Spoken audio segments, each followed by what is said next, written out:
My dear friends, നമുക്ക് പാവയ്ക്ക പൊള്ളിച്ചാലോ? ഞാനത് കണ്ടോ, നല്ല പപ്പടം പൊള്ളുന്നോണ്ട് നമുക്ക് പൊള്ളിച്ചെടുക്കാം. ആദ്യം പാവയ്ക്ക ഇതുപോലെ വട്ടത്തിൽ അരിഞ്ഞെടുക്കുക.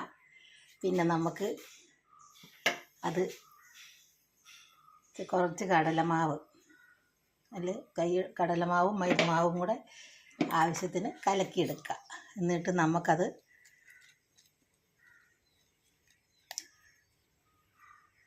ഒരെണ്ണ വെച്ചിട്ട് അതിലേക്ക് ഇങ്ങനെ അങ്ങോട്ട് ഇട്ട് കൊടുക്കുക, മുക്കിയിട്ട്. അപ്പോഴത്തേക്ക് എൻ്റെ ചാനലൊന്ന് ലൈക്കും സബ്സ്ക്രൈബും ചെയ്യുക. ശോശാമ്മ കിച്ചൺ. പാവയ്ക്ക നമുക്ക് പൊള്ളിച്ചെടുക്കാം.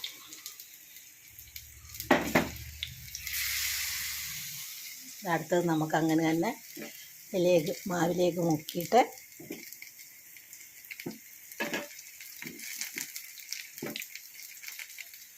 ഇങ്ങനെ അങ്ങോട്ട് ഇട്ട് കൊടുക്കാം. എൻ്റെ ചാനൽ ലൈക്കും സബ്സ്ക്രൈബും ചെയ്യാൻ മറക്കണ്ട. ശോശാമ്മ കിച്ചൺ, അല്ലെ food channel Keralam by Shoshamma. പാവയ്ക്ക ഇതുപോലെ വട്ടത്തിൽ അരിഞ്ഞെടുക്കുക. എന്നിട്ടത് ഇതിലേക്ക് മാവിലേക്ക് ഇങ്ങനെ മുക്കിയിട്ട് കൊടുക്കുക.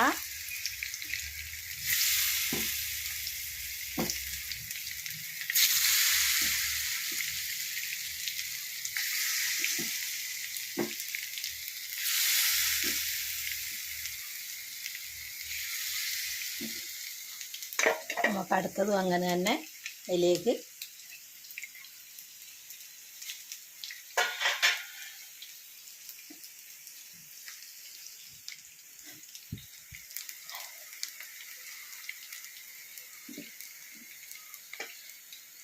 നമുക്കതൊന്ന് മറിച്ചിട്ട് കൊടുക്കാം.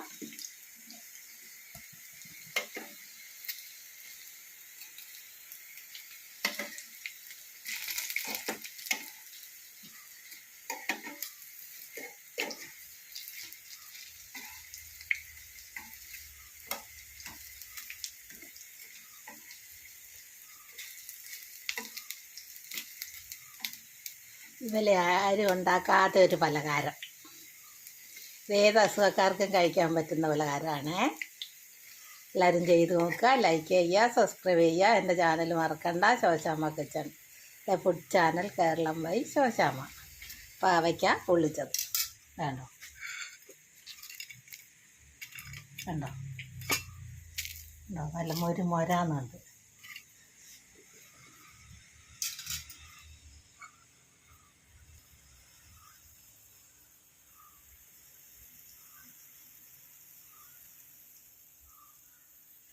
പാവയ്ക്ക പൊള്ളിച്ചത്.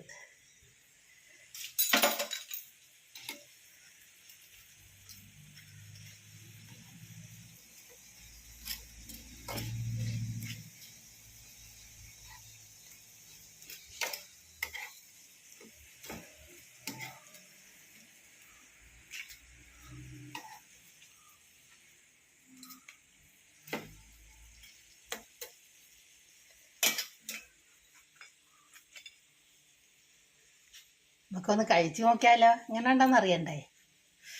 ചൂടാ ഉണ്ടോ? പാവയ്ക്ക ഒന്ന് പറഞ്ഞറിയിക്കണം. ഉണ്ടോ? നല്ലെന്ത് രുചിയാണെന്നറിയാം. പാവയ്ക്ക പൊള്ളിച്ചത്.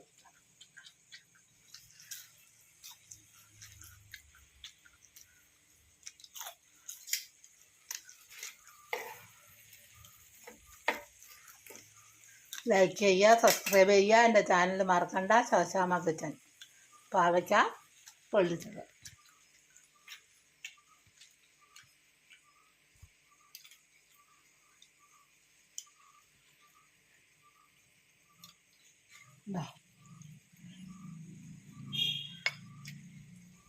കയ്പേ ഇല്ല എങ്ങനെ വെച്ചാൽ കേട്ടോ. എല്ലാവരും ഒന്ന് ഉണ്ടാക്കി നോക്കണം. ലൈക്ക് ചെയ്യണം, സബ്സ്ക്രൈബ് ചെയ്യണം. എൻ്റെ ചാനൽ മറക്കണ്ട. ശോശാമ്മ കിച്ചൺ. പാവയ്ക്ക പൊള്ളിച്ചത്.